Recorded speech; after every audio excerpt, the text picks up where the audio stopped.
Hello, आवाज येतोय? हो सर. सायली नाही जॉईन आहे का? येते सर, ती एक्झाम पेपर सेंड करते. ओके. तर बघा, आतापर्यंत आपण बेसिक इन्फॉर्मेशन बघितली सी लँग्वेज बद्दल आणि प्रायमरी स्टेजवरचे काही प्रोग्राम्स आपण त्या ठिकाणी सॉल्व्ह करून घेतले. या ठिकाणी इथं सी म्हणजे काय किंवा प्रोग्रामिंग म्हणजे काय इथून आपण सुरुवात केली होती. प्रोग्रामिंगचे प्रकार काय असतात, त्याच्या कॅटेगरी कशा असतात. त्यानंतर सी लँग्वेजला सुरुवात केली. सी लँग्वेज एक मिडल लेवल लँग्वेज आहे. त्यानंतर सी प्रोग्रामचं एक बेसिक स्ट्रक्चर आपण समजलं. त्या स्ट्रक्चरला फॉलो करून आपण एक प्रोग्राम पण बनवला. त्याच्यानंतर प्रिंटएफचा अभ्यास आपण केला. प्रिंटएफचा अभ्यास झाल्यानंतर व्हेरिएबल डिक्लेरेशन काय असतं, नंतरने इथं व्हेरिएबल डिक्लेअर करण्यासाठीचे रूल्स काय असतात, व्हेरिएबल इनिशियलाइज करायचं असेल तर कशा पद्धतीने इनिशियलाइज करतात, व्हेरिएबलची व्हॅल्यू जर रन टाइम स्कॅन करायची असेल तर स्कॅनएफचा वापर करून आपण व्हॅल्यू स्कॅन करत असतो. या सगळ्या गोष्टी आपण आतापर्यंत बघितल्या.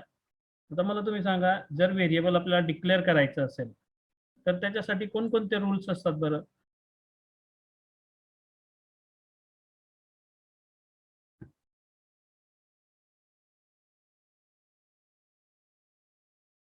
व्हेरिएबल जर आपल्याला बनवायचं आहे, डिक्लेअर करायचं आहे, तर रूल कोणकोणते असतात?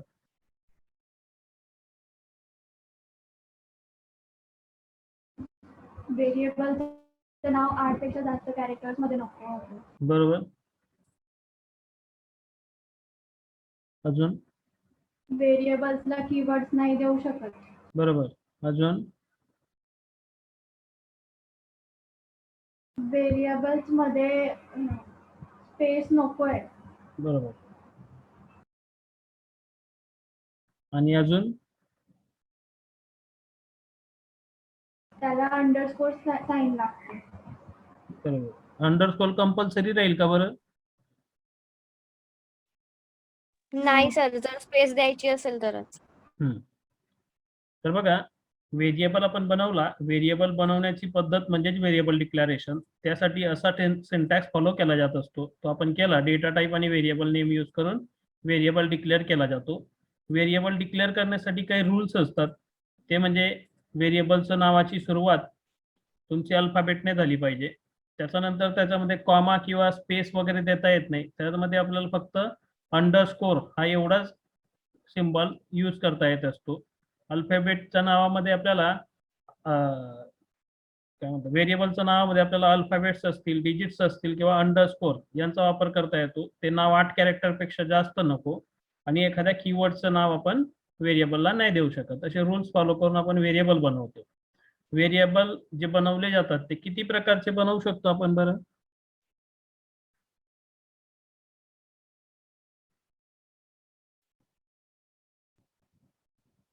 व्हेरिएबल डिक्लेरेशनचे प्रकार किती? 2 आहेत, लोकल आणि ग्लोबल. बरोबर. ब्रॅकेटच्या आतमध्ये असेल त्याला लोकल व्हेरिएबल म्हणणार आणि ब्रॅकेटच्या बाहेर असेल त्याला ग्लोबल व्हेरिएबल आपण म्हणणार. बरोबर. त्यानंतर स्कॅनएफ हा कोणत्या प्रकारचा फंक्शन आहे?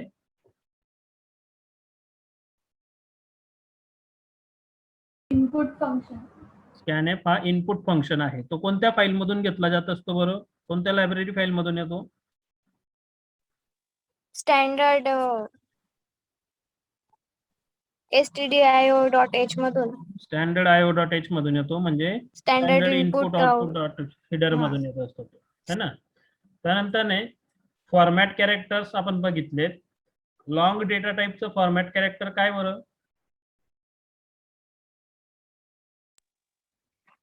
LD. %LD, है ना. तर ह्या बेसिक गोष्टी आपण समजल्या होत्या.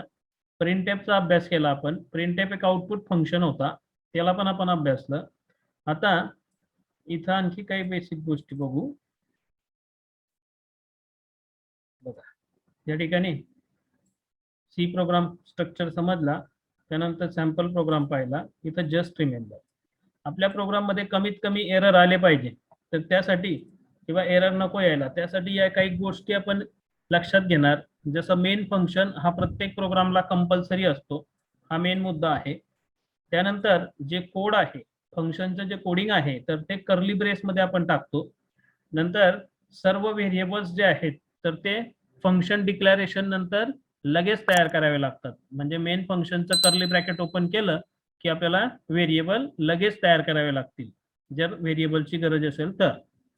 नंतर सी लँग्वेज एक केस सेन्सिटिव्ह लँग्वेज आहे. म्हणजे सी लँग्वेजचा पूर्ण प्रोग्राम आपण लोअर केसमध्ये टाईप करणार, दुसऱ्या लिपीमध्ये टाईप करणार. सी लँग्वेजचा प्रत्येक जो स्टेटमेंट आहे तर तो सेमिकोलॉनने एंड केला जात असतो. नंतर सी लँग्वेज एक फ्री फॉर्म लँग्वेज आहे. फ्री फॉर्म लँग्वेज म्हणजे काय सांगता येईल बरं?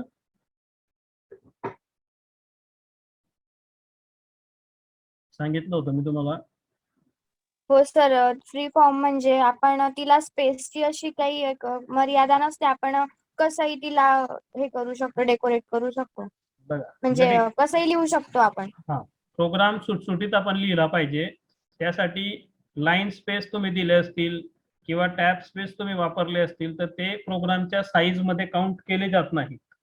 प्रोग्रामच्या साईज मध्ये हे स्पेस, न्यू लाईन वगैरे काउंट केले जात नाहीत. म्हणून आपण त्या ठिकाणी सी लँग्वेजला फ्री फॉर्म लँग्वेज म्हणत असतो. बरोबर. त्यानंतर कमेंट आपण कुठेही इन्सर्ट करू शकतो. कमेंट देण्यासाठी आपल्याला दोन प्रकारे कमेंट देता येतात. एक सिंगल लाईन कमेंट असते जी 2 फॉरवर्ड स्लॅशचा वापर करून आपण देणार, आणि एक मल्टी लाईन कमेंट असते जी स्लॅश स्टार आणि स्टार स्लॅशच्या मध्ये आपण मेन्शन करत असतो. अशा दोन प्रकारे कमेंट्स आपल्याला देता येईल. या कमेंट्सचा वापर करून त्या प्रोग्राम बद्दलचं किंवा त्या पर्टिक्युलर कमांड बद्दलचं डॉक्युमेंटेशन आपण व्यवस्थित करू शकतो. आणि हे केलं पाहिजे. आपण नाही करत मॅक्झिमम, पण आपण केलं पाहिजे. कोणत्या स्टेटमेंटचा काय यूज आहे, त्या प्रोग्रामचा यूज काय आहे ते आपण दिलं पाहिजे. कारण प्रोग्रामिंग हा एक रिसर्च सारखा कन्सेप्ट आहे. कुठला तरी नवीन इन्व्हेन्शन करायचं असेल तुम्हाला तर त्यासाठी प्रोग्रामिंग वापरणार हे टार्गेट लक्षात घेऊन आपण कमेंट्स केल्या पाहिजे. सायंटिस्ट लोक कसं त्यांनी काहीतरी एक्सपेरिमेंट केलं असेल तर त्याचं प्रत्येकाचं ते डॉक्युमेंटेशन लिहून ठेवत असतात. त्यांचं जवळ असतं ते फॉर्म्युला, कारण त्यांना भविष्यामध्ये कामाला आलं पाहिजे किंवा पुढच्या पिढीला भविष्यामध्ये कामाला आलं पाहिजे. त्यासाठी हे डॉक्युमेंटेशन महत्वाचं असतं. म्हणून आपण प्रोग्रामिंग करताना डॉक्युमेंटेशन केलं तर एक चांगली सवय ती आपल्याला म्हणता येईल. बरोबर. कारण रोज कम्प्युटर फील्डमध्ये नवीन नवीन अपडेशन्स होत असतात. आपण वेळीच जर ते डॉक्युमेंटेशन करून ठेवलं असेल तर भविष्यामध्ये आपल्याला स्वतःला जे काही आज करून ठेवलं असेल ते भविष्यामध्ये त्या डॉक्युमेंटेशनला रीड करून किंवा बघूनच कळेल की आपण काय केलं होतं त्यावेळेस, है ना. कारण आज तुम्ही सी लँग्वेज शिकतायत, आज सी नंतर C++ शिकणार, जावा शिकणार, पायथन शिकणार, आजच्या लेटेस्ट लँग्वेज शिकणार. पण ज्यावेळेस तुमचं वय 50-60 वर्ष होऊन जाईल तर त्यावेळेस मार्केटमध्ये याच लँग्वेज राहतील का बरं? त्या बदलतील. ह्या लँग्वेज राहणार नाहीत. आता जसं आम्ही शिकत होतो त्यावेळेस त्या लँग्वेज आम्ही शिकलो तर त्या आज काहीच नाही. आज फक्त आम्हाला सी लँग्वेज आधीची लँग्वेज म्हणून घेता येते. बाकीचं सर्व फॉक्सट्रो लँग्वेज असेल किंवा अदर ज्या लँग्वेजेस होत्या त्या आता वापरल्या जात नाहीत. आम्ही डॉक्युमेंटेशन करून ठेवलं होतं तर ते आम्हाला लगेच आमच्या नोटबुक ओपन केल्यानंतर कळतं की बुवा आपण त्यावेळेस प्रोग्राम कशासाठी बनवला होता, त्या स्टेटमेंटचा वापर कशासाठी होत असतो. म्हणून तुम्ही आता प्रत्येक प्रोग्राम मध्ये डॉक्युमेंटेशन करून ठेवलं तर एक चांगला कन्सेप्ट राहील. बरोबर, चांगली सवय राहील ती आपल्याला. म्हणून तुम्ही डॉक्युमेंटेशन केलं तर व्यवस्थित राहणार. त्याच्यानंतर प्री प्रोसेसर डिरेक्टिव्ह हा कन्सेप्ट होता. जसं आपल्याला आपल्या प्रोग्राममध्ये सी लँग्वेजद्वारे प्रोव्हाइड केल्या जाणाऱ्या लायब्ररी फाईल्स आपल्या प्रोग्रामला लिंक करण्यासाठी ह्या प्री प्रोसेसरचा वापर करतात. हॅश इन्क्लूड हा प्री प्रोसेसर आहे आणि त्याच्यातला जो हॅश आहे तर तो प्री प्रोसेसर डिरेक्टिव्ह आहे. बरोबर. त्याच्यानंतरने हिडर फाईल्स काय, तर सी लँग्वेजचा कंपायलर डिफरंट टाईपचे रेडीमेड फंक्शन्स प्रोव्हाइड करत असतो. त्याला लायब्ररी फंक्शन म्हणतात किंवा प्रीडिफाईन फंक्शन म्हणतात किंवा स्टँडर्ड फंक्शन म्हणतात. तर हे फंक्शन्स डिफरंट फाईल्समध्ये त्याच्या कॅटेगरीनुसार स्टोअर करून ठेवलेले असतात. तर त्या फाईल्सला लायब्ररी फाईल किंवा हिडर फाईल्स म्हणतात. या .h एक्सटेन्शनने त्या ठिकाणी मेन्शन असतात. आपण त्या इन्क्लूड करताना तसं पर्टिक्युलर नाव देऊन आपण ते एंटर करणार, आपल्या प्रोग्राममध्ये इन्सर्ट करून घेणार, इन्क्लूड करून घेणार. अशा शेकडो फाईल आहेत. stdio.h, conio.h, string.h, math.h, dos.h, graphics.h, शेकडो फाईल आहेत अशा. बरोबर. त्याच्यानंतरने आणखी एक कन्सेप्ट असतो, तो म्हणजे एस्केप सिक्वेन्स कॅरेक्टर. आता आपण हे जे \n वापरला, \t वापरला, तर यांना एस्केप सिक्वेन्स कॅरेक्टर म्हणतात. या ठिकाणी या \n सोबत \t सोबत आपल्याला \v पण असतो, जो व्हर्टिकल टॅब साठी वापरला जातो. \a असतो, याच्याने बीप वाजते, बीपचा एक साऊंड येतो. आणि \b पण आहे, तो बॅकस्पेस म्हणून घेतला जात असतो. असे एक एस्केप सिक्वेन्स कॅरेक्टर त्या ठिकाणी आहेत. आता आपण सुरुवातीला हे 2 पाहिले, बाकीचे पुढे येतील आपल्याला, है ना. त्याच्यानंतर प्रिंटएफचा अभ्यास आपण केला होता. प्रिंटएफ हा एक आउटपुट फंक्शन होता. मॉनिटरच्या स्क्रीनवर प्रोग्राम एक्झिक्यूट केल्यानंतर काहीतरी डेटा डिस्प्ले झाला पाहिजे, त्यासाठी आपण या प्रिंटएफचा वापर करून घेतला. त्याचं सिंटॅक्स आपण बघितलं होतं. त्यानंतर त्याचे एक्झाम्पल्स आपण बनवून बघितले. तुम्ही व्यवस्थित चांगल्या पद्धतीने प्रोग्राम पाठवलेत त्या प्रिंटएफचे, म्हणजे तुम्हाला तो पॉईंट क्लिअर झाला आहे. बरोबर. काही डाऊट असेल तर विचारा बरं, हे जे मुद्दे आहेत त्याच्याबद्दल काही प्रॉब्लेम कोणाला? नाही सर. ओके. नाही बेसिक sir. गोष्टी आहेत या, एकदम बेसिक आहेत, त्या वेळेवर सुचत नाही आपल्याला, म्हणून त्या लक्षात ठेवल्या पाहिजेत. त्या आपल्याला पुढे लागतील अजून, ज्यावेळेस तुम्ही डेव्हलपमेंटला सुरुवात करणार त्यावेळेस. त्याच्यानंतरने या ठिकाणी या चॅप्टरमध्ये आयडेंटिफायर हा एक कन्सेप्ट आहे. आयडेंटिफायर म्हणजे काय, तर आपण व्हेरिएबल्स असतील, फंक्शन्स असतील, ॲरे असेल, किंवा जे काही नवीन कन्सेप्ट तयार करतो, जे युजर डिफाईन असतात, त्यांना आपण जे नावं देतो, ज्याच्याने ज्या टायटलने त्या पर्टिक्युलर कन्सेप्टची आयडेंटिटी आपल्याला मिळणार आहे, ते म्हणजे आयडेंटिफायर. हे युजर डिफाईन नेम असतात. हे लेटर्स आणि नंबर्स पासून कन्स्ट्रक्ट केलेले राहतील. या आयडेंटिफायरची जी सुरुवात आहे, नावाची जी सुरुवात आहे आयडेंटिफायरच्या, तर ती अल्फाबेटनेच झाली पाहिजे, लेटरने झाली पाहिजे. जनरली सी लँग्वेज मध्ये प्रोग्रामिंग करताना आयडेंटिफायर्स हे लोअर केस मध्ये दिले जात असतात. अप्पर केस पण चालतील, पण मॅक्झिमम वर्क आपण लोअर केस मध्ये केलं पाहिजे. त्यानंतर अंडरस्कोर हा एक सिम्बॉल या ठिकाणी पण अलाउड आहे. बरोबर. त्याच्यानंतर या ठिकाणी कन्सेप्ट आहे कीवर्ड्स. कीवर्ड्स काय असतात, तर कीवर्ड्स हे रिझर्व वर्ड असतात. या कीवर्ड्सचं मिनिंग त्या पर्टिक्युलर कंपायलरला आधीपासून माहिती असतं. सी लँग्वेज मध्ये अशा वेगवेगळ्या प्रकारचे 32 कीवर्ड्स आहेत, 32 कीवर्ड्स या ठिकाणी आहेत. त्याची लिस्ट तुमच्या समोर आहे. ब्रेक असेल, केस असेल, कॅरेक्टर असेल, for, while, do while, if वगैरे वगैरे, हे 32 प्रकारचे रिझर्व वर्ड आहेत किंवा कीवर्ड्स आहेत, यांना आपण म्हणणार.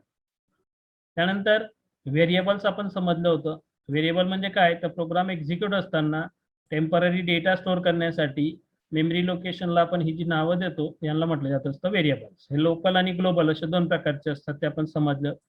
डेटा टाईप कोणकोणते असतात, तर प्रायमरी डेटा टाईप असतात, ज्याच्यामध्ये integer, float, long, double, character यांचा समावेश आपण केलेला आहे.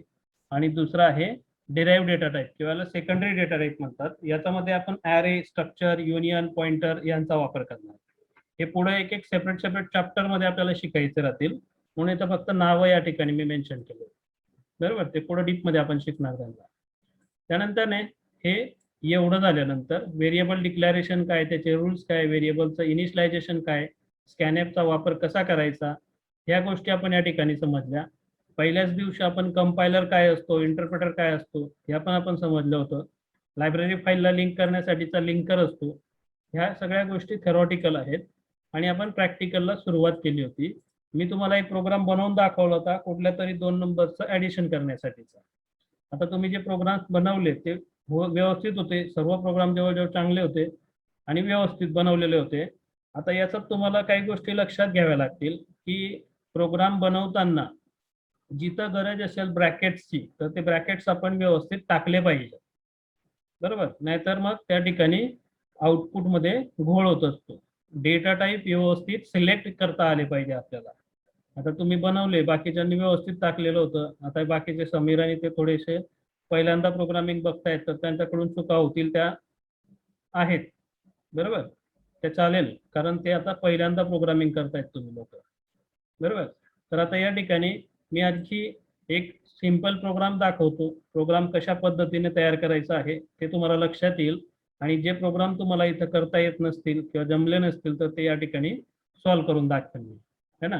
तर बघा इथं आता आपण प्रोग्राम घेणार आहोत किंवा write a program to accept the length and breadth and calculate the area of triangle.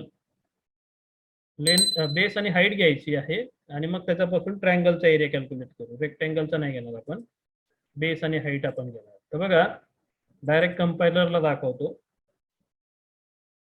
इकडं आलो, फाईलमध्ये न्यू, नवीन एक प्रोग्राम घेतला, इथं एक सेव्ह केला आपण.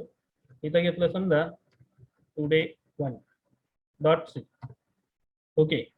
सर्वात आधी आपण काय करणार, जे कॉमन कोडिंग आहे ते आपल्याला या ठिकाणी नोट करायचं राहील. void main bracket open close clr str आणि get ch एवढं कॉमन कोड आपण टाकलं आणि प्रोग्रामला F2 ने सेव्ह करून घेतलं. मला तुम्ही सांगा voidचा वापर काय असतो बरं? void काय आहे?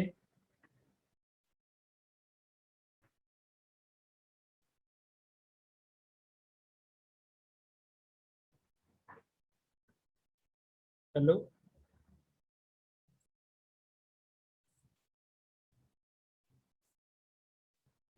Hello, hello. हॅलो हा. सर, व्हॅल्यूलेस हे राहत ते. बघा void हा एक डेटा टाइप आहे. void म्हणजे व्हॅल्यूलेस, कुठलीही व्हॅल्यू त्या ठिकाणी नसते, त्याला आपण म्हणतो void. तो एक प्रकारचा डेटा टाइप आहे. या ठिकाणी आपण void मेन असं आपण लिहिलं कारण आपल्याला मेन फंक्शन कडून कुठल्याच प्रकारची व्हॅल्यू रिटर्न नाही करायची आहे, म्हणून आपण त्या ठिकाणी त्याला void म्हणून मेन्शन केलं. म्हणजे हा void मेनचा रिटर्न टाइप ठेवला void. बाय डिफॉल्ट मेनचा रिटर्न टाइप काय असतो?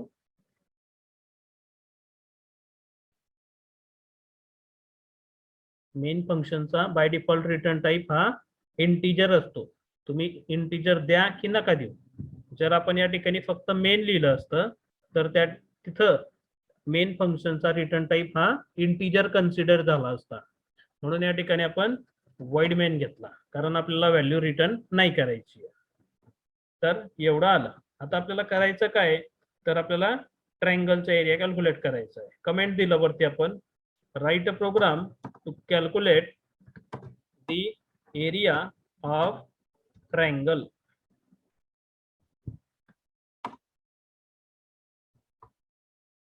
ट्रायंगलचा एरिया आपण त्या ठिकाणी कॅल्क्युलेट केला.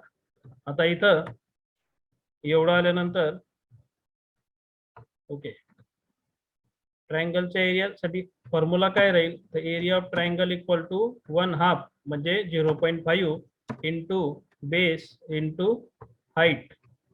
एवढं झालं त्याचं एरिया कॅल्क्युलेट करण्यासाठीचा फॉर्म्युला. मग आता इथं करायचं काय आपल्याला, तर फॉर्म्युला मध्ये बघायचं की एक व्हॅल्यू पॉइंटची येते, एक व्हॅल्यू पॉइंटची येते. 0.5 हा पॉइंटचा येतोय. मग आपण काय केलायचं, तर सरळ डेटा टाइप आपण फ्लोट वापरून घेतला. साधी आणि सोपी पद्धत पाहिली तर फ्लोट वापरून घेतला, बरोबर.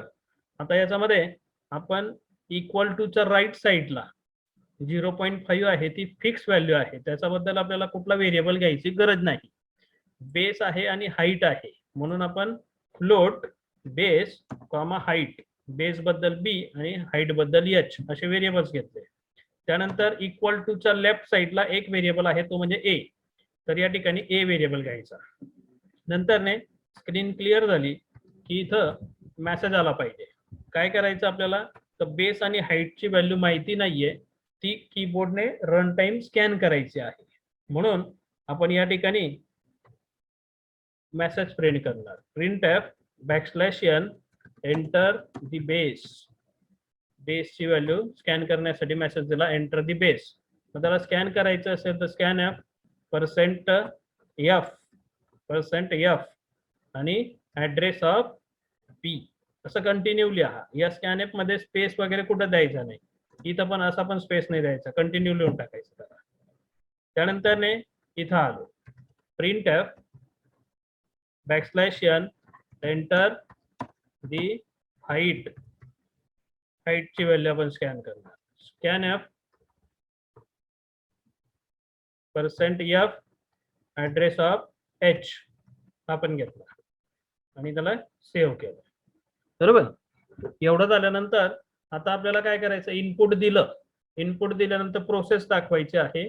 तर a equals to 0.5 into base into height एवढा आपण फॉर्म्युला लिहिला आणि त्या आउटपुटला स्क्रीनला प्रिंट करायचं आहे. तर प्रिंट एफ \n इथं एरिया ऑफ ट्रायंगल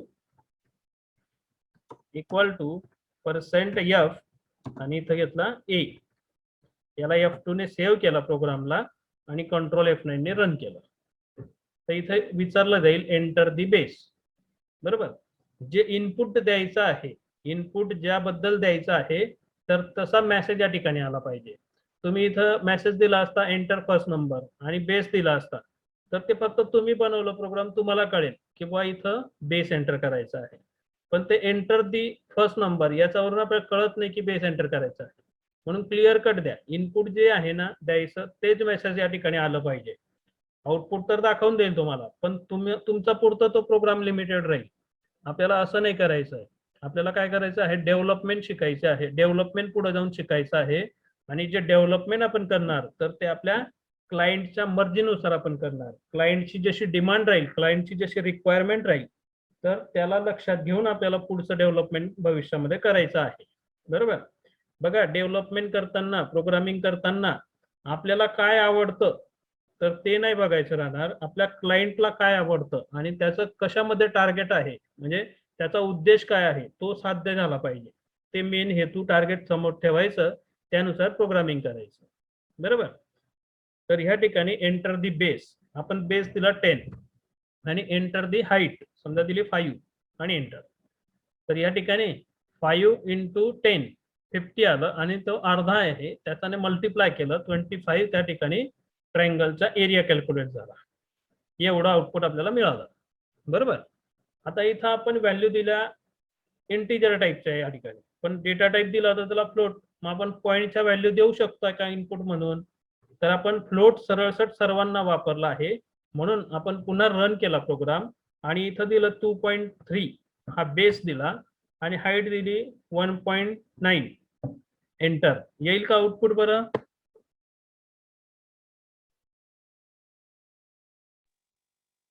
नाही येणार. नाही येणार.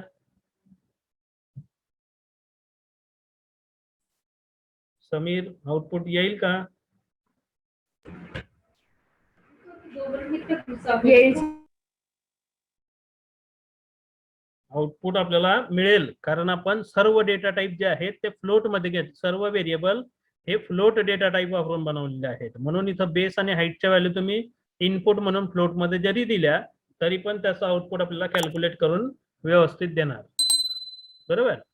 आता इथं आपल्याला हे पॉइंट नंतर एवढे डिजिट येत आहेत 2 पॉइंट समथिंग समथिंग. बरोबर. 1850000 एवढं येतं. एवढं लांब लचकची आपल्याला काही गरज नाही.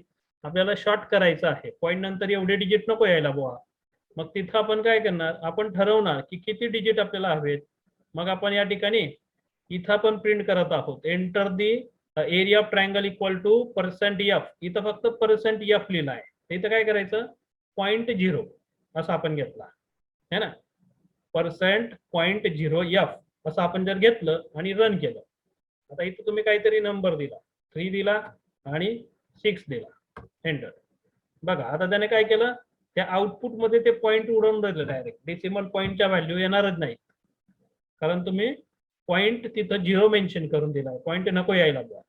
जर आपण त्या ठिकाणी 2 दिले %02f असं दिलं तर काय होईल, पॉइंट नंतर फक्त 2 डिजिट दाखवले जातील. रन. इथं आलं 3.9 अँड 6.5 असं समजा दिलं.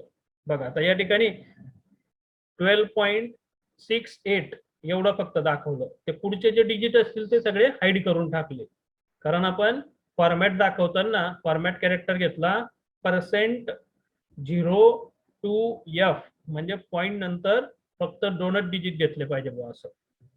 बरोबर. तर हा पण एक मुद्दा लक्षात घ्यायचा की पॉईंटच्या व्हॅल्यू दाखवायच्या असतील तर पॉईंट नंतर डिफॉल्ट 6 डिजिट येतात. 6 डिजिट एवढे नको असतील, कमी पाहिजे, मग किती पाहिजे तर ते पण या ठिकाणी आपल्याला मेन्शन करता येईल. समजा 2च्या ऐवजी 3 डिजिट घेतले आणि मग तुम्ही इनपुट दिलं तर बघा 3 डिजिट येणार है ना. या बेसिक गोष्टी आहेत, या तुम्ही नोट करत चला. कागद पेन वही पेन जवळ ठेवायची आणि या ज्या बेसिक गोष्टी आहेत या त्या ठिकाणी नोट करून ठेवायच्या. ह्या बाकीच्या नोट्स मध्ये टाकता येत नाही सर्वच गोष्टी है ना. त्याच्यानंतर नाही या ठिकाणी आपण समजा इथं इनपुट देताना आपल्याला ट्रायंगलचा जो एरिया आहे तर तो फक्त फ्लोट मध्ये ठेवायचा आहे, पण बेस आणि हाईट इंटिजर मध्ये द्यायचा आहे. तर आपण त्याच्यानुसार पण करणार. बघा इंटिजर, बेस आणि हाईट असे 2 व्हेरिएबल घेतले आपण इंटिजर टाईप वापरून आणि त्याचं जे आउटपुट येणार आहे तर तो फ्लोट मध्ये घेतला. बरोबर, म्हणजे एका प्रोग्राम मध्ये 2 डेटा टाईप पण आपल्याला वापरता येतील किंवा एकापेक्षा जास्त डेटा टाईप्स घेता येतात. असं नाही की बुवा सगळे इंटिजर झाले पाहिजे किंवा सर्व फ्लोट झाले पाहिजे, असं नाही चालणार. तुमच्या मर्जीनुसार किंवा जसं योग्य असेल प्रोग्रामिंगला त्या पद्धतीने आपण घेतलं पाहिजे. आता बघा या ठिकाणी आपण बीला बेसला इंटिजर व्हेरिएबल घेतला आहे तर %f देऊन चालेल का? नाही चालणार. आपण रन करून पाहू. %f राहू दिला आणि रन करून बघितलं. हे बघा कंट्रोल F9 केल्यावरती काय होतंय, तो परत मागे येऊन जातो, तो रनच होत नाहीये. कारण आपण डेटा व्हेरिएबल बनवताना डेटा टाईप वापरला इंटिजर आणि स्कॅनएफ मध्ये फॉर्मॅट कॅरेक्टर घेत आहोत %f होत नाहीये. मग काय होतंय तर ती स्क्रीन आपल्याला बघितली पाहिजे. फक्त फ्लॅश करून तो परत रिटर्न येतोय प्रोग्राम मध्ये. मग मागे काय घडतंय त्या कन्सोल स्क्रीनला काय घडतंय ते बघायचं असेल तर अल्टर F5 हे प्रेस करायचं. बघा या ठिकाणी काय होतंय, मेसेज येतोय एंटर दी बेस असा मेसेज आला आणि स्कॅनएफ मध्ये सांगितलं जात आहे फ्लोटिंग पॉइंट फॉर्मॅट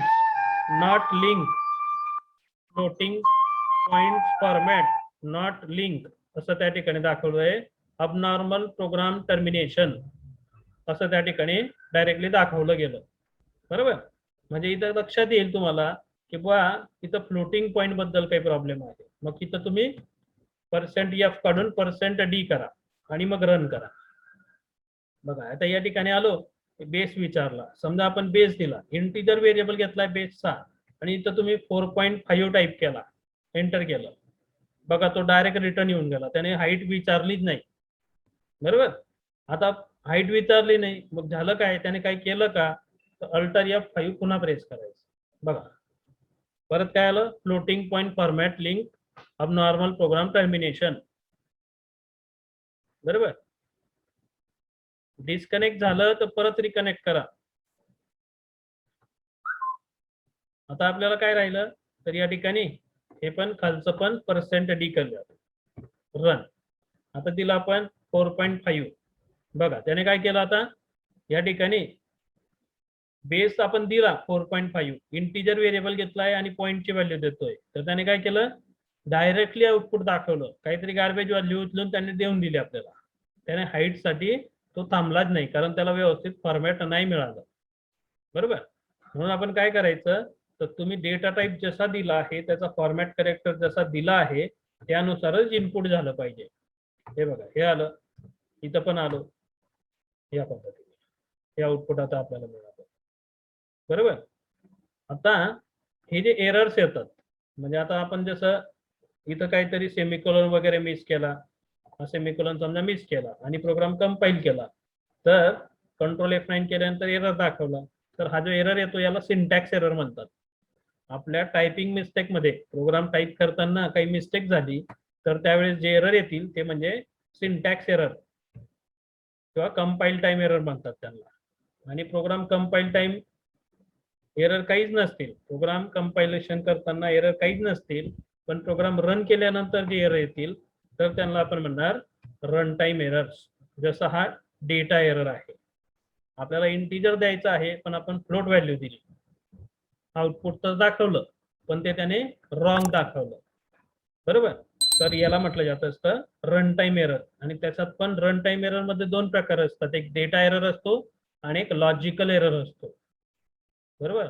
तर हा डेटा एरर प्रकारचा एरर आहे, कारण या ठिकाणी आपण डेटा रॉंग टाईपचा दिला म्हणून हा आला डेटा एरर. बरोबर. क्लिअर एवढं? हो सर. ओके. काही प्रॉब्लेम समीर, संजना? नाही सर. ओके.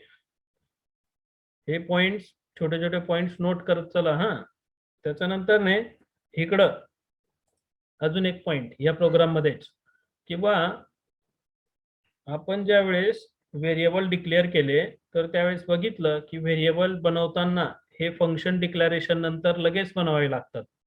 जर हे व्हेरिएबल इथं न बनवता हे व्हेरिएबल्स इथून काढले, ब्रॅकेट ओपन केला, स्क्रीन क्लिअर केली आणि मग हे व्हेरिएबल टाकले, व्हेरिएबल आपण इथं बनवून टाकले, आधी स्क्रीन क्लिअर केली मग व्हेरिएबल बनवले, चालेल का असं?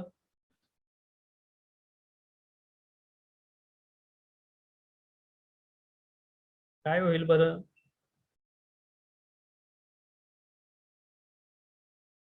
बघा, सेव्ह केलं मी याला आणि रन कंपाईल केलं, दोन एरर्स आले. एरर्स काय आले? Declaration is not allowed here, declaration is not allowed here, म्हणजे इथं असं डिक्लेरेशन करता येणार नाही, व्हेरिएबलचं डिक्लेरेशन इथं करता येणार नाही, कारण व्हेरिएबल डिक्लेरेशनचा रूल असतो की हा कर्ली ब्रॅकेट ज्यावेळेस ओपन होतो, फंक्शनचा कर्ली ब्रॅकेट ओपन झाला की लगेच व्हेरिएबल बनवले गेले पाहिजे. जर तुम्ही व्हेरिएबल लगेच नाही बनवले तर मग त्या ठिकाणी तो प्रॉब्लेम करेल. बरोबर.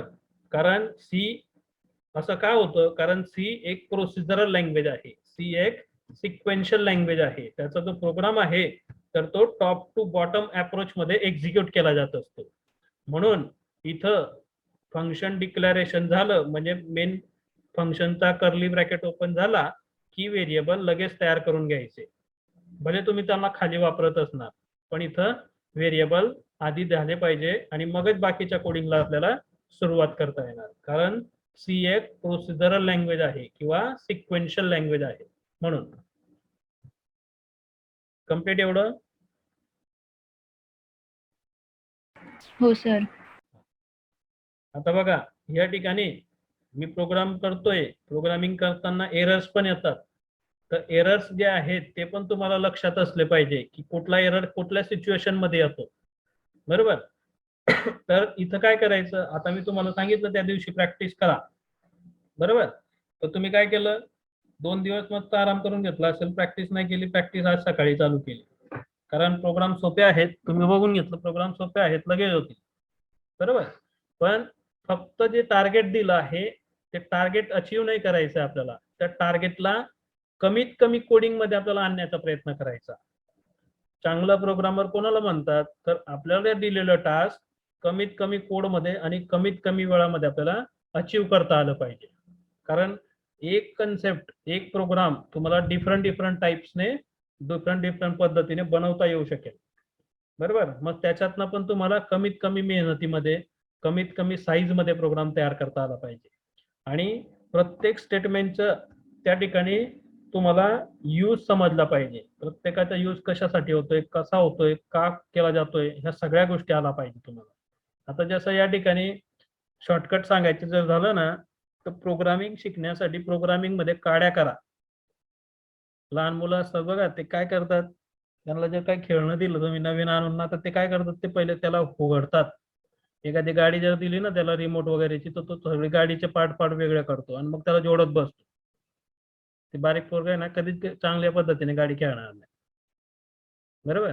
तर तसं आपल्याला करायचं आहे. प्रोग्रामिंग करायची म्हणजे काय करायचं, तर एक प्रोग्राम तुम्ही असा व्यवस्थित बनवून घ्या आणि तो बनवल्यानंतर त्याच्यामध्ये काड्या करा. आता काड्या कशा करणार, तर या ठिकाणी जसं बघा, वाईड मेन ब्रॅकेट टाकला, आता हे ब्रॅकेट काही नाही काहीच नाही त्याच्यामध्ये, तरी का टाकला बुवा, मग याला आपण काढून टाका आणि कंपाईल करा. बरोबर. आधी व्यवस्थित रन करून बघायचा, सक्सेस प्रोग्राम झाला, इनपुट वगैरे देऊन उत्तर बरोबर आलं की मग काड्या करायला सुरुवात करायची. है ना, नाही तर कळणार नाही तुम्हाला काय होतंय, तुम्ही काय करतायत ते. 2 एरर आले, एंटर. काय एरर आहेत तर बघा, size of main is unknown or 0, हे काहीतरी वेगळं झालं. आणि इथं अजून आलं डिक्लॅरेशन सिंटॅक्स एरर असं, है ना. आता आपण एरर त्या ठिकाणी प्रॉब्लेम कुठं केला, मेन फंक्शनच्या बाजूला. मेन फंक्शनच्या बाजूला जे ब्रॅकेट असतात ते आपण काढले, पण त्या ठिकाणी एरर कुठं दाखवला जातोय, ही पट्टी कुठं आली, तर ही पट्टी आली त्याच्या खालच्या स्टेटमेंटला.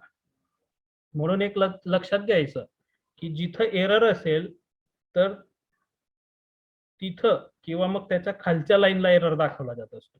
जिथं प्रॉब्लेम असेल ना त्या लाईनवर ते आपल्याला प्रॉब्लेम दाखवतो किंवा मग त्याच्या खालच्या लाईनला प्रॉब्लेम दाखवतो.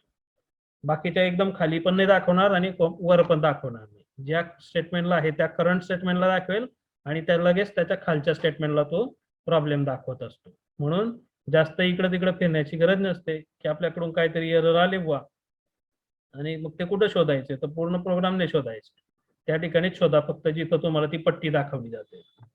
आता 2 ब्रॅकेट होते, आपण फक्त ओपन केला, परत कंपाईल करून बघा, एक कमी झाला. काय झाला तो सांगतोय आता बघा, एक्सपेक्टेड म्हणजे हा ब्रॅकेट कंप्लीट करा. ओपन होता त्याला कंप्लीट केला, है ना. मग या ठिकाणी कंपाईल केलं, 0 एरर 0 वाढली, काहीच नाही, है ना. आता एवढं झालं बुवा, चला ठीक आहे. मग आता हे इथं integer B comma H semicolon, float A semicolon, CLR SCR semicolon, सगळ्यांमागं सेमिकोलॉन आहे. मग मेनचा का बरं मागं नाही सेमिकोलॉन देणार, देऊन बघायचं. हा दिला, सेव्ह केला आणि कंपाईल करायचं. बघा एरर आला 1. काय एरर आला, डिक्लॅरेशन टर्मिनेटेड इनकरेक्टली, म्हणजे तुम्ही जे टर्मिनेट केलं सिंटॅक्स किंवा स्टेटमेंट तर ते इनकरेक्ट आहे, मेन फंक्शन अपूर्ण आहे. मेन फंक्शनचं कोडिंग आपण खाली लिहित आहोत कारण इथं कर्ली ब्रॅकेट ओपन केला आहे, म्हणजे तो अपूर्ण आहे आणि त्याचे स्टेटमेंट खाली लिहित आहात, म्हणून तिथं सेमिकोलॉन आपण देणार नाही. अशा या गोष्टी लक्षात घ्यायचा आणि त्याच्यानुसार आपण प्रोग्रामिंग करत यायचं आहे. क्लिअर एवढं.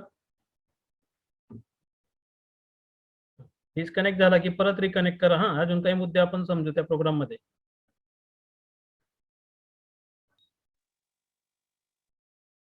ओके, तर बघा हे वेगवेगळे मुद्दे आपण समजत आहोत. एरर कशी येतात, त्याला कसं सॉल्व्ह करायचं. आता इथपर्यंत आल्यानंतर CLR SCR आपण घेतला, त्यानंतर प्रिंटएफ घेतला. प्रिंटएफ हा कंटिन्यू लिहायचा असतो. याच्यामध्ये समजा तुम्ही प्रिंटएफचा P कॅपिटल करून टाकला, कळत नाही, आपल्याला सवय असते पहिलं लेटर कॅपिटल करण्याची, आपण करून टाकतो भरपूरदा, आपल्याला कळत नाही. मग या ठिकाणी F9 केलं ना तर एरर येईल. तो एरर नेमका वाचा, undefined symbol printf. Undefined symbol आलं म्हणजे समजून घ्यायचं की स्पेलिंग मिस्टेक झाली आहे. फक्त प्रिंटएफच्या बाबतीतच नाही, कुठलीही कमांड असू द्या, ती कमांडचं जर तुमचं कीवर्ड चुकलं, स्पेलिंग मिस्टेक झाली तर अनडिफाईन्ड सिम्बॉल आला, बरोबर. व्हेरिएबल तयार नसेल आणि दुसरंच काहीतरी नाव वापरतायत तरी पण अनडिफाईन्ड सिम्बॉल दाखवतो. आता हे अनडिफाईन्ड सिम्बॉल प्रिंटएफ आहे ना, मग त्या ठिकाणी प्रिंटएफचं चेक करायचं, स्पेलिंग हा प्रिंटएफ बदलला. आता इथं समजा आपण वापरला वरती बेस साठी बी आणि स्कॅन करताना आपण इथं पूर्ण बेस लिहून टाकला, है ना. प्रोग्रामिंग करताना कॉन्सन्ट्रेशन करून करायचं की आपण वर काय केलं आहे आणि खाली काय करणार आहोत, आता काय करायचं आहे आपल्याला, है ना. नाही तर डोक्यात दुसरे काहीतरी विचार असेल तर मग इकडे तिकडे असं काहीतरी घोळत असतं. इथं सेव्ह केलं, परत रन केलं, बघा एरर आला, काय, अनडिफाईन्ड सिम्बॉल बेस, बरोबर. आपण प्रिंटएफचं स्पेलिंग चुकीचं टाकलं तरी पण तो एरर आला, अनडिफाईन्ड सिम्बॉल प्रिंटएफ. आणि आपण वरती व्हेरिएबलचं नाव दिलं आहे बी आणि इथं पूर्ण दिलं बेस, तरी पण सेम एरर येणार. तर अशा या गोष्टी असतात किंवा स्पेलिंग मिस्टेक झाली कुठल्या तरी व्हेरिएबलच्या नावामध्ये, फंक्शनच्या नावामध्ये किंवा मग कमांडच्या नावामध्ये, तर अनडिफाईन्ड सिम्बॉलचा एरर येतो, बरोबर. आता हे तर झालं, ठीक आहे, आपल्याला समजणार आहे एरर. आता हे दाखवून दिले त्याने एरर, पण आपण स्कॅनअप करताना अँड टाकलाच नाही, या स्कॅनअप मध्ये अँड टाकलाच नाही, मग काय होईल, होईल का बरं रन प्रोग्राम. सायली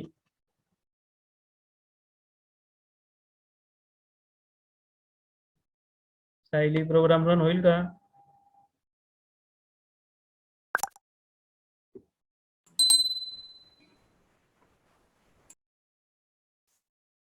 स्कॅनएप मधला अँड काढून टाकला तर प्रोग्राम रन होईल का?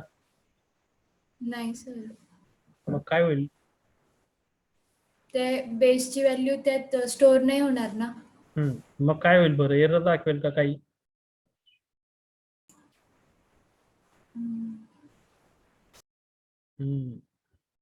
ऋतुजा सांगता येईल का काय होईल? होईल सर. रन होईल, बरोबर उत्तर देईल. बघा या ठिकाणी करू आपण. कंट्रोल F9 ने रन केला, एरर तर नाही आला, पण त्या ठिकाणी रन झाला प्रोग्राम है ना. आता इथे दिलं 10, पेज दिला 10, एंटर, हाईट दिली 20 है ना.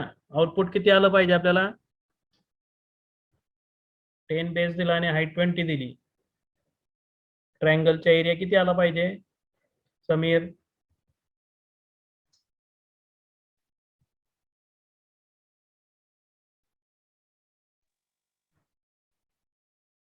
संजना, आउटपुट किती आलं पाहिजे? फॉर्म्युला काय दिला बरं आपण? 20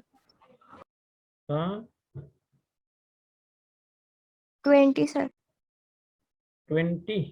आउटपुट नाही ना, ट्रायंगलचा एरिया आला पाहिजे ना आपल्याला. 100.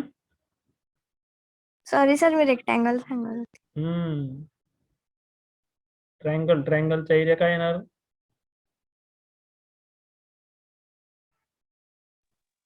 समीर,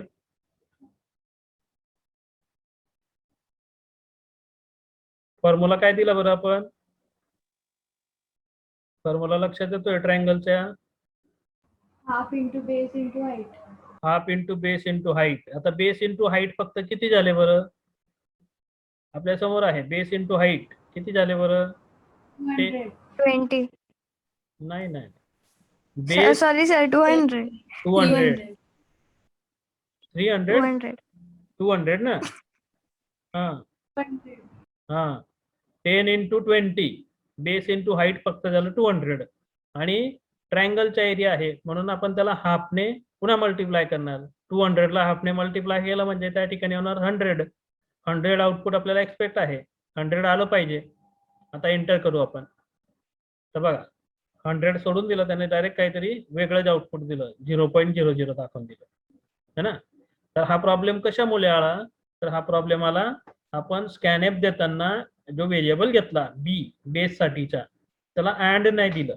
अँड हा ऍड्रेस इंडिकेट करत असतो की ही व्हॅल्यू जी स्कॅन झाली पाहिजे ही कुठं स्कॅन झाली पाहिजे, तर त्या बेस व्हेरिएबलच्या ऍड्रेसला, बी व्हेरिएबलच्या ऍड्रेसला व्हॅल्यू स्कॅन झाली पाहिजे. पण आपण अँड दिला नाही तर तो त्या ठिकाणी व्हॅल्यू घेणारच नाही, बरोबर. एरर वगैरे देणार नाही, पण तिथं व्हॅल्यू बरोबर घेणार नाही. आणि रन केला आता बरोबर देऊन, मग इथं 10 दिलं समजा आणि 20 दिलं, एंटर केलं, 100 आलं, बरोबर. समजलं एवढं? जर समजा पहिल्या स्कॅनएप मध्ये आपण अँड दिला आणि दुसऱ्या स्कॅनएपचा अँड काढला, काय होईल? परत सर इकडे हाईटची व्हॅल्यू तर स्टोअर नाही करणार, तर आन्सर चुकीचं येईल. हा बरोबर, या ठिकाणी आलो, 10 दिलं आणि 20 दिलं, हे बघा काही वेगळंच दाखवलं त्याने. तर ही जी वेगळीच काहीतरी व्हॅल्यू येते ना, तर याला म्हटलं जात असतं गार्बेज व्हॅल्यू. गार्बेज व्हॅल्यू याला म्हणतात. आपण इनपुट दिलं पण त्या कम्प्युटरने आपल्याला आउटपुट बरोबर न दाखवता काहीतरी चुकीचं उत्तर देऊन टाकलं, आपल्याला काहीतरी फसवलं त्याने, बरोबर. तर ही जी त्याने व्हॅल्यू दिली ना, तर या व्हॅल्यूला म्हणणार गार्बेज व्हॅल्यू, बरोबर. तर हा पण एक मुद्दा लक्षात घ्या, हा नोट करा, गार्बेज व्हॅल्यू म्हणजे काय. आपण पुन्हा अँड दिला आणि पुन्हा रन करून बघितलं, इथं आपण 20 दिलं आणि 10 दिलं, सेम आउटपुट आलं 100, बरोबर. आता इथं पुन्हा रन केलं आपण. आता समजा आपण 10 देत होतो पण 10च्या ऐवजी आपण 0.10 दिला, चालेल का ऋतुजा?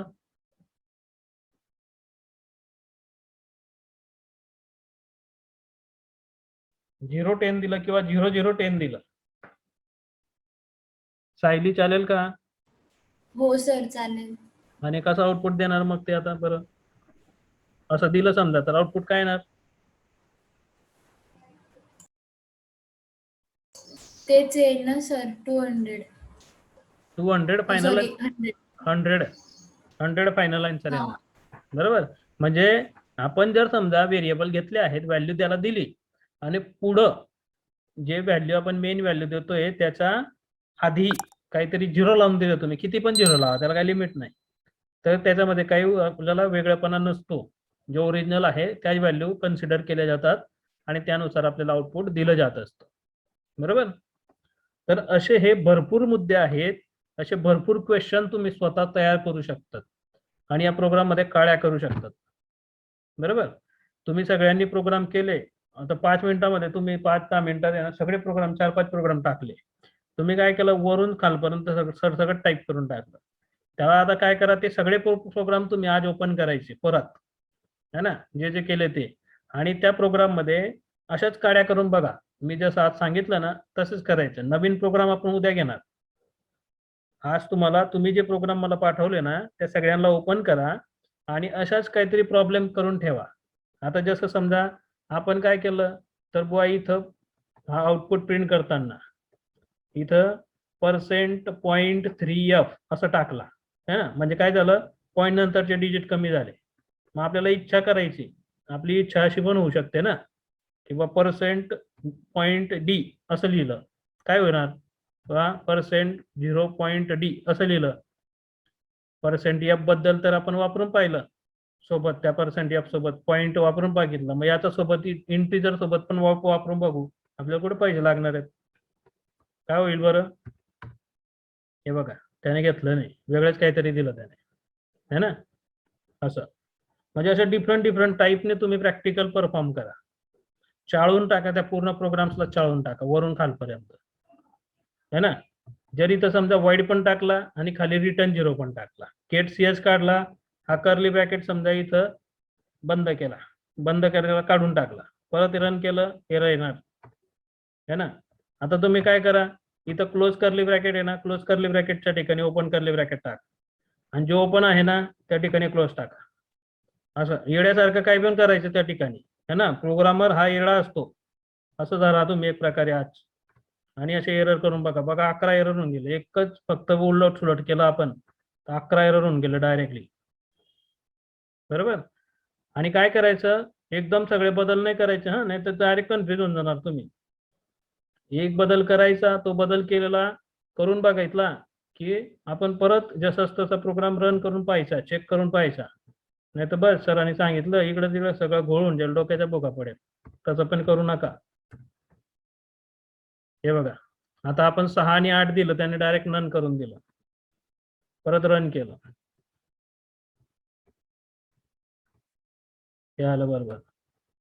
आपण प्रोग्राम सगळा बरोबर आहे आणि तरी पण कम्प्युटर काहीतरी रॉंग आन्सर देत असेल आपल्याला. आता बघा, हे नन देतोय, है ना. असं काहीतरी चुकीचं यायला लागलं तर काय करायचं, याचा अर्थ समजायचा ही कम्प्युटरची मेमरी डंप झाली आहे, कम्प्युटरची मेमरी डंप झाली. कारण आपण पुन्हा प्रोग्राम रन केले, पुन्हा रन केले, इनपुट दिलं, आउटपुट घेतलं, काहीतरी वेगवेगळं आपण करत गेलो, है ना. मग या सिच्युएशन मध्ये काय करायचं, तर एकदा सी ला बंद करायचं, प्रोग्राम सेव्ह करून घ्यायचा, हा सी पूर्ण बंद करून टाकायचा, बरोबर, आणि त्याच्यानंतर परत चालू करायचा. प्रोग्राम मध्ये काहीच बदल नाही करायचा, परत रन केलं, जे मागे दिलेल्या व्हॅल्यू पुन्हा द्यायचा. आता तो बरोबर सरळ आउटपुट द्यायला लागून. बरोबर. या पद्धतीने तुम्हाला आज प्रॅक्टिस करायची आहे. फक्त प्रोग्राम नाही कंप्लीट करायचे आपल्याला, त्या प्रोग्रामच्या प्रत्येक स्टेटमेंट मध्ये काय होतंय, कशा स्टेटमेंट मध्ये काय एरर निर्माण झाले आणि आपण त्याला कसं सॉल्व्ह केलं पाहिजे, त्या पण गोष्टी महत्वाच्या राहतील. सगळ्यात मेन म्हणजे तुम्ही टीचिंग लाईन मध्ये जाणार असणार तर तुम्हाला एरर्स, प्रत्येक एररचं मिनिंग त्या ठिकाणी लक्षात आलं पाहिजे. कोणता एरर कधी येणार आहे आणि तो एरर आला तर त्याचं प्रॉब्लेम काय आहे ते तुम्हाला जागेवरती समजलं पाहिजे. बरोबर. म्हणून आज तुम्हाला या प्रोग्रामला, तुमचे प्रोग्राम सगळे ओपन करायचे आणि असे सगळे बदल करून बघायचे. इथं जे राऊंड ब्रॅकेट आहेत, या राऊंड ब्रॅकेटच्या ऐवजी तुम्ही स्क्वेअर ब्रॅकेट पण टाकून बघण्याची इच्छा निर्माण करू शकता. तुम्हाला मनात जी इच्छा होईल ना ते टाक करून बघायचं. त्या डेनिसरीचीने असं का बरं टाकलंय बुवा, हे कशासाठी असंच का घेतलं, राऊंड ब्रॅकेट टाकला, स्क्वेअर ब्रॅकेट का बरं नाही टाकला त्याने, टाकून बघायचा. हे बघा होऊन गेलं बरोबर आपलं. ठीक आहे, क्लिअर एवढं? हो सर. काही शंका अजून वेगळी बरं?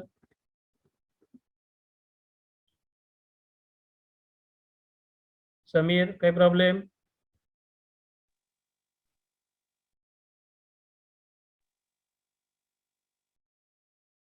काही डाऊट असेल? संजना?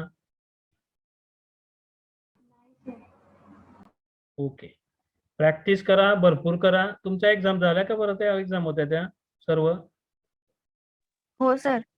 चालेल, मग काही हरकत नाही आता, है ना.